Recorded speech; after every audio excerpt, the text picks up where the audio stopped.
킹스맨이 뜨거운 이슈를 풀어드립니다. 어제에 이어서 헬마우스 박석원 YTN 앵커 함께합니다. 안녕하세요. 안녕하세요. 네, 헬마우스 네. 저 앵커님 감사합니다. 자, 오늘 첫 소식 뭐죠? 네, 첫 번째 소식은 한동훈 임명, 언론은 어떻게 바라봤나입니다. 지난 17일 윤석열 대통령은 한동훈 법무부 장관 임명을 강행했습니다. 윤석열 정부의 초대 법무부 장관으로 지명된 지 35일 만인데요. 한 신임 장관은 임명이 발표된 직후에 국립현충원 참배하고 곧바로 법무부 청사로 이동해서 취임식 가졌습니다.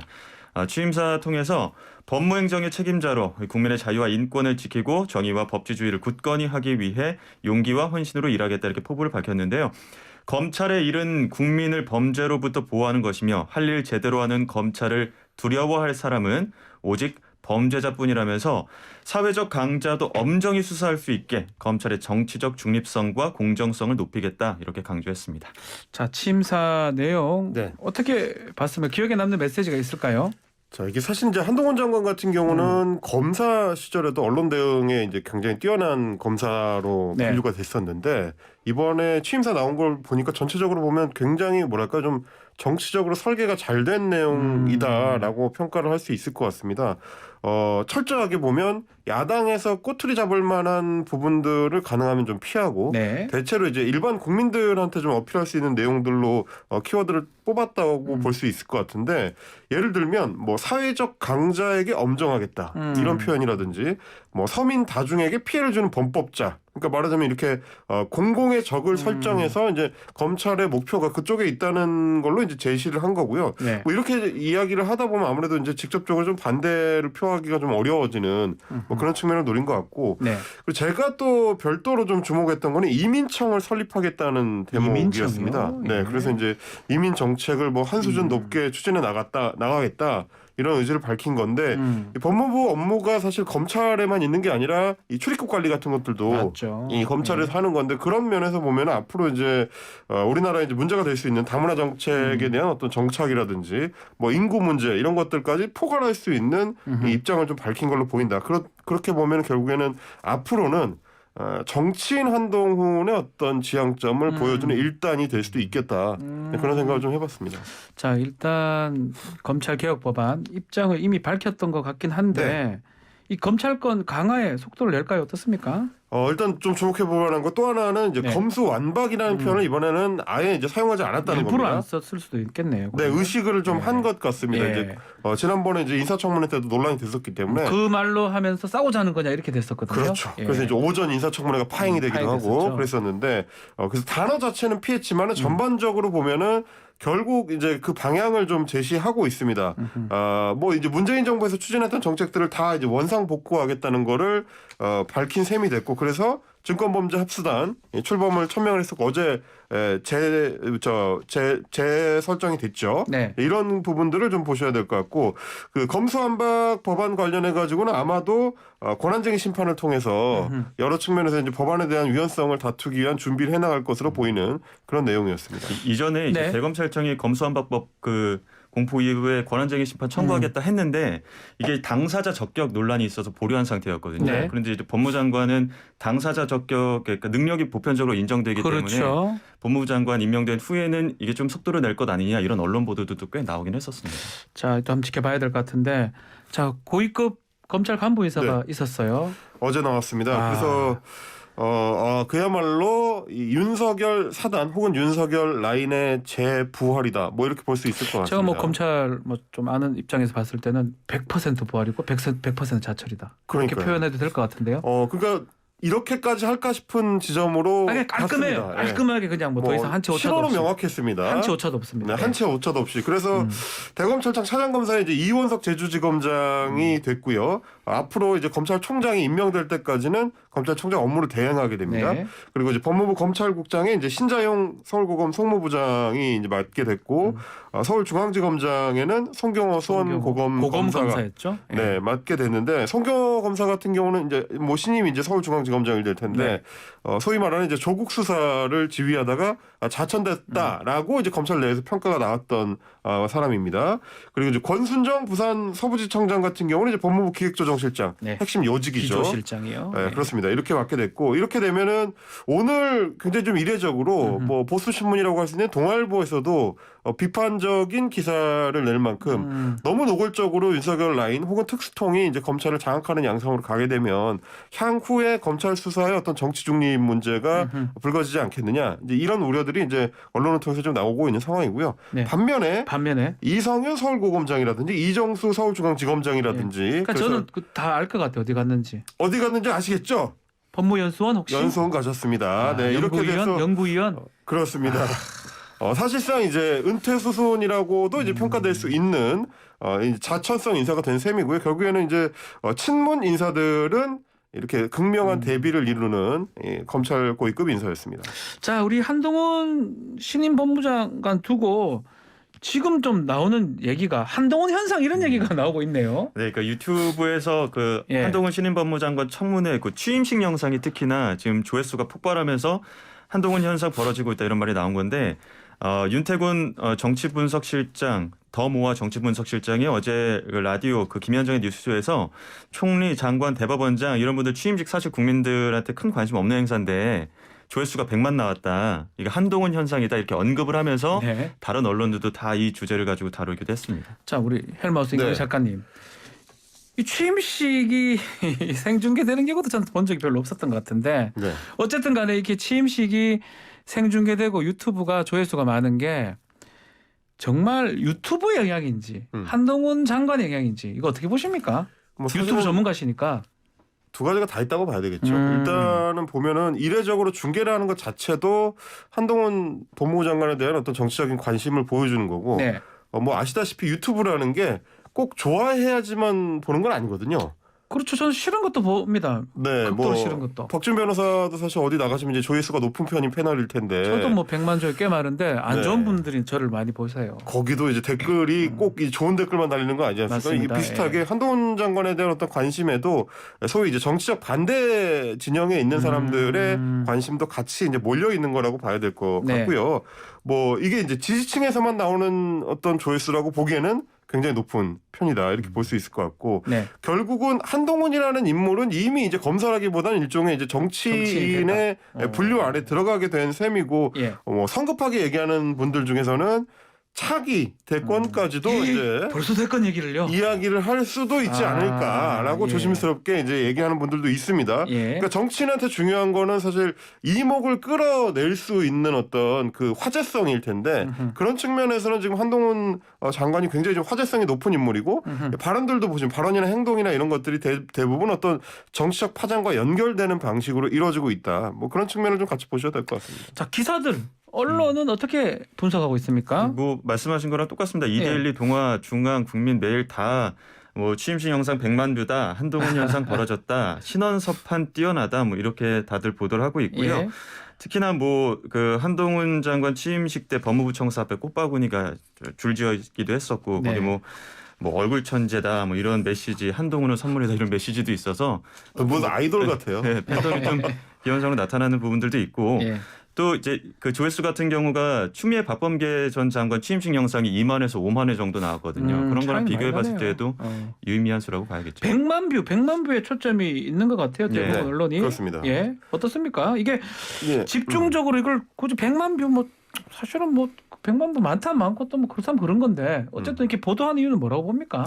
뭐 기본적으로는 언론이 이제 그렇게 좀 스타성이 있는 정치인들한테 주목하는 거는 어떻게 보면 자연스러운 뭐 일인데 당연한 거긴 한데 애초에 한동훈 장관이 이 주목을 끄는 기술 측면에서는 제가 아까 뭐 언론 대응을 굉장히 잘하는 검사로 유명했다 말씀을 드렸지만 그런 측면이 좀 있는 것 같습니다. 소위 말하는 이제 언론이 좋아하는 제목을 뽑아낼 줄 아는 인사다라고 할 수 있는 건데 뭐 발언이나 어휘 선택에 있어서 이제 그런 측면을 봐야 될 것 같습니다. 뭐 검수완박이라는 단어를 굳이 인사청문회에 인사말 자리에서 이제 꺼낸다는 거 그렇게 해서 이제 뭐 야당 의원들의 반발을 끌어내고 그걸로 통해서 또 이제 기사를 확산시키는 방식이라든지 뭐 이번에 취임사에서도 범죄자만 검찰을 두려워한다 그렇죠. 같은 것들로 사실은 굉장히 좀 어쩜 자극적인 히트를 쳤어요. 예, 누가 보더라도 아 이건 제목을 뽑아야 되겠다.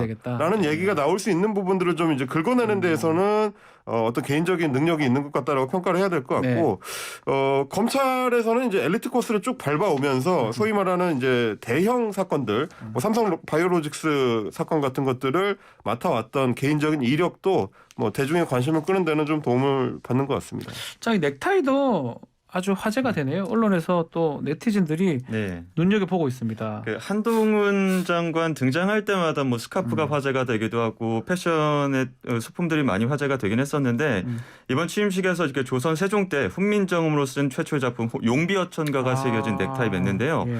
이 넥타이의 뿌리가 깊은 나무는 바람에도 흔들리지 아니하므로 이런 말이 쓰여 있습니다. 네티즌들 사이에서는 이게 뭐 경천 애민 메시지를 전달하기 위한 거다. 장관으로 앞으로의 뭐 다짐을 나타낸 것이다. 이렇게 분석하기도 하고 뭐 대립각을 세웠던 조국 전 장관을 겨냥한 것이다. 뭐 이런 해석들도 나오고 있습니다. 이 정치인한테 넥타이 의미가 있겠죠.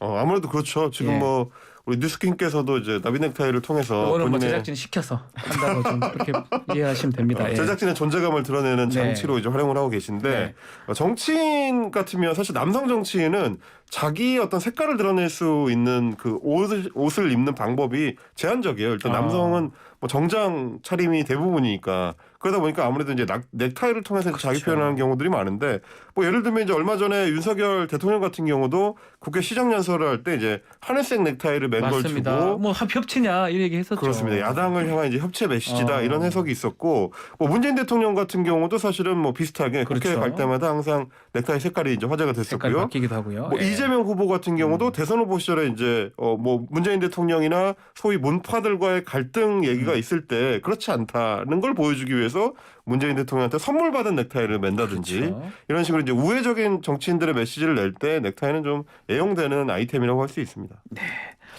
넥타이 그 얼마입니까? 가격에 대해서 얘기가 많던데. 어제 이제 기사 나온 걸 보니까 뭐 예. 여러 기사에서 그걸 또 찾아봤더라고요. 예. 그래서 인터넷 쇼핑몰 같은 데서는 9,000원대에 저렴한 가격에 살 수 있다. 뭐 이런 식의 이제 초기가 올라오기도 했는데 뭐 직접적으로 어느 브랜드를 착용했는지에 대해서는 이제 뭐 나오지는 않은 것 같습니다. 알겠습니다. 자, 두 번째 소식 박성원 앵커 전해주십시오. 네, 두 번째 소식은 한덕수, 한동훈 임명을 위한 버리는 카드였나입니다. 이 더불어민주당 박홍근 원내대표가 어제 한덕수 국무총리 후보자는 소통령으로 불리는 한동훈 법무장관 임명을 위한 버리는 카드라더니 사실로 드러났다 이렇게 얘기했는데요. 이번 한 장관 임명이 의회에 대한 존중을 무시한 것이라며 또 밝혔습니다. 윤 대통령이 한 장관의 임명을 강행하면서 앞으로 국회 동의가 필요한 한 총리 인준은 사실상 어려워졌다는 취지로 또 풀이가 됩니다. 또 이 대통령 스스로가 국민 통합을 폐기하고 반쪽 대통령을 선언한 셈이라며 한 장관의 임명 강행은 여야 협치를 전면 부정하고 독선과 정쟁의 길을 선택한 것으로 받아들일 수밖에 없다. 또 모든 책임은 오롯이 윤 대통령과 국민의힘이 감당해야 한다. 이렇게 강하게 주장을 했습니다. 이 한동훈 장관 그 임명이 된 날 여야가 한덕수 총리 이 표결에 대해서 합의를 했는데 내일입니다. 금요일 날 지금 합의를 할 것 같은데 의총도 뭐 연다고 합니다. 민주당 같은 경우는 현재 분위기 좀 어떻습니까?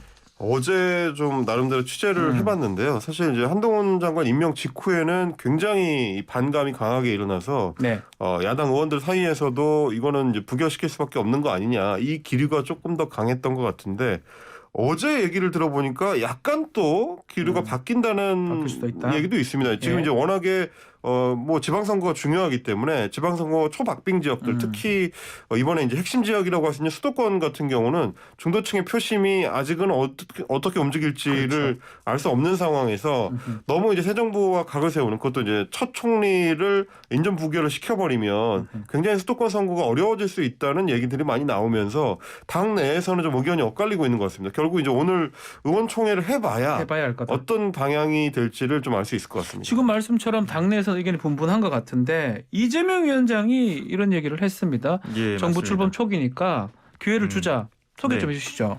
네, 이제 언론사 인터뷰에서 이재명 후보가 얘기를 한 건데 한덕수 후보자가 부족한 점이 있다고 하더라도 정부 출범 초기니 기회를 열어주는 것도 고려해볼 필요가 있다 이렇게 이야기를 했습니다. 그러니까 이재명 위원장 인천 계양을 출마하면서 뭐 윤 대통령 비롯해서 여권 인사들 향해서 발언 수위가 굉장히 강해졌었거든요. 이런 점 고려하면 이례적이기도 한데 또 앞서 또 일주일 전에는 그 이재명계 좌장인 정성호 의원도 또 조건 없이 인준 표결해야 된다.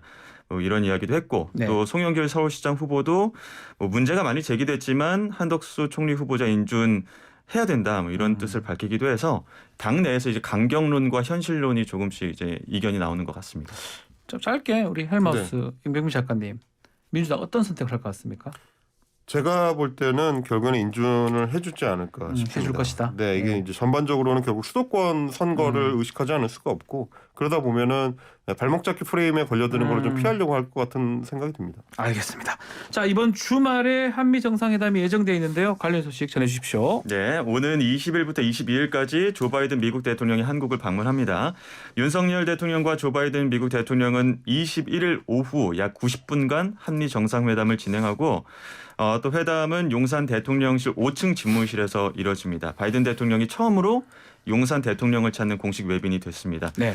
또 한편 한미 정상회담을 포함한 이번 일정은 경제와 안보에 초점이 맞춰질 것이다 이렇게 전망이 되고 있고요. 회담 일정에 그 경기도 평택 소재 주한 미군 기지 캠프 험프리스와 인근에 위치한 평택 그 삼성 반도체 공장을 방문하는 일정도 이력시되고 있습니다. 근데 또 문재인 전 대통령 만날 계획에 대해서 언론들이 많이 보도하긴 했었는데 아직까지 만날 계획이 없다 이렇게 또 밝히기도 했습니다. 백악관이. 네, 이게 좀 눈에 띄어요. 네, 아니 좀 만나는 것을 뭐 규정사실화 해서 보도가 됐었는데 그렇죠. 없다? 계획이 없다? 이건 어떻게 받아들여야 됩니까? 뭐 얘기한 적도 없다, 들어본 적도 없다. 이제 에이? 이런 식의 표현까지 뭐 예. 국무부 대변인이나 이제 백악관 대변인한테서 나왔는데 엄밀히 따져보면 사실 그런 보도가 아예 아무런 근거가 없이 나왔을 가능성은 그렇게 높지는 않거든요. 없겠죠. 근데 이제 결국에는 마지막까지 이제 뭐 봐야 될 것 같긴 합니다. 워낙에 이제 일정들이 그때그때 바뀔 수도 있기 때문에 네. 뭐 아예 가능성이 제로다 이렇게 볼 수는 없지만 다만 이제 말씀드릴 수 있는 건 같이 봐야 되는 게 이번에 이제 비무장지대 거기도 안 간대요. 비무장지대도 안 간다는 네. 거예요. 그렇다는 얘기는 결국 이번에 바이든 대통령이 방한을 통해서 북한 문제, 한반도 문제에 대해서는 그렇게 무게를 두지 않겠다라는 어떤 신호로도 볼 수 있고요. 네. 또 하나는 뭐냐면 지금 이제 어제 김태효 국가안보실 1차장이 밝힌 내용에도 보면 이번 주 안에 북한이 ICBM 대륙간 탄도미사일 시험을 할 수 있다. 예. 그리고 뭐 이번 주 내에는 아니더라도 조만간 핵실험도 할 수 있다. 이런 얘기가 나오는 걸로 봐서는 북한 도발 가능성이 있는 상태에서 뭐 DMZ에 가거나 문 대통령을 만나서 북한이랑 특별히 뭘 할 게 없다라는 이제 판단을 했을 가능성이 높습니다. 그러면 결국은 중국 문제에 주로 집중하고 그래서 이제 아시아의 그 동맹들을 묶어내는 데에만 조금 더 집중하겠다는 게 되는 셈이라서 네. 우리 입장에서는 북한 문제는 한반도 문제가 급한데 과연 이제 바이든 대통령의 이번 방한 일정을 통해서 어떤 거 우리가 얻어낼 만한 것이 나올 것이냐 이 네. 부분에 대해서는 좀 고민이 깊어질 수밖에 없을 것 같습니다. 네. 표면적으로 백악관이 설명하고 있는 거는 그 바이든 대통령이 부통령 시절에 가본 적이 있다 이미. 그러니까 이제 다른 장소 뭐 다른 개념의 예. 안보 행사를 준비하고 있다 이런 입장을 또 밝히긴 했습니다. 알겠습니다. 자, 오늘 킹스맨 여기까지 듣겠습니다. 감사합니다. 고맙습니다. 감사합니다. 박석원 YTN 앵커 헬마우스 임경희 작가와 함께했습니다.